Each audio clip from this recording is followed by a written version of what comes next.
The proposed timeline by the federal government is to reach a net zero electricity grid by 2030.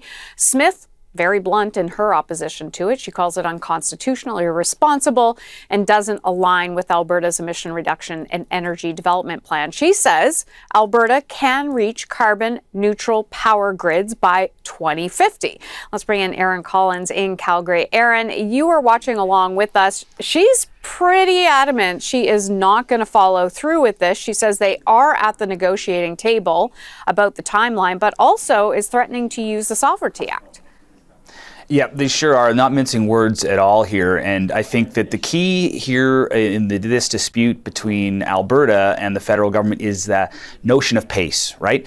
So Danielle Smith says, yes, we need to get our grid to net zero. We need to get to net zero as an economy, as a country, by 2050. Meanwhile, the federal government wants to see the national grid, net zero by 2035. So there's about a 15-year gap there. And I think it's important for people watching at home who may be living in Quebec or Ontario, where hydropower or nuclear power are primary ways that they're receiving their electricity, to understand a little bit about the electricity mix that we have out here in Alberta, where we still rely on natural gas for about 60% of the province's electricity. So that's the case that Premier Smith is making. And she's saying that if natural gas is sort of phased out, which is, obviously burning natural gas to create electricity causes emissions, then we're going to have problems with reliability in our electricity grid during those cold winter months when we're relying on, fans on our furnaces and keeping the lights on those longer, darker days. So that's the case being made by Danielle Smith, that Alberta simply can't meet the pace of that change, and they want that shuffled out to 2050. But as you mentioned, of course, those negotiations are still ongoing, and Danielle Smith alluding to the fact that she does still hold that Sovereignty Act hammer, which essentially alludes to the fact that she may be able to instruct folks here to simply ignore the rules if she doesn't like them.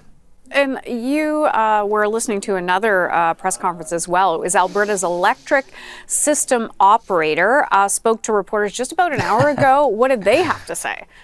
So I know not everyone's excited about electricity policy as I am, and they're glazing over. Good. But don't. This is important stuff. It's important stuff. Yes, it is. Yeah. So the electricity systems operator is an independent arm's length organization that is operating Alberta's grid, and so they had a release this morning, a news conference this morning, where they essentially said pretty much what the Premier is saying, but about an hour before the Premier said it. So the timing is interesting for this independent agency to have such a similar message on the day that this is coming out.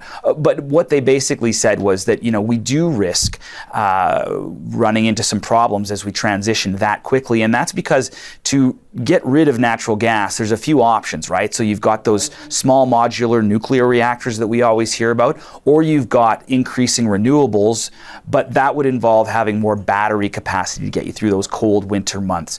The third option, and that's one that Alberta is definitely going to be leaning into, is carbon capture and storage. So the AESO, the operator of our grid, saying that right now those options aren't feasible, and they're basically echoing what the Premier said. We can't get this done by 2035, but 2050, that's doable.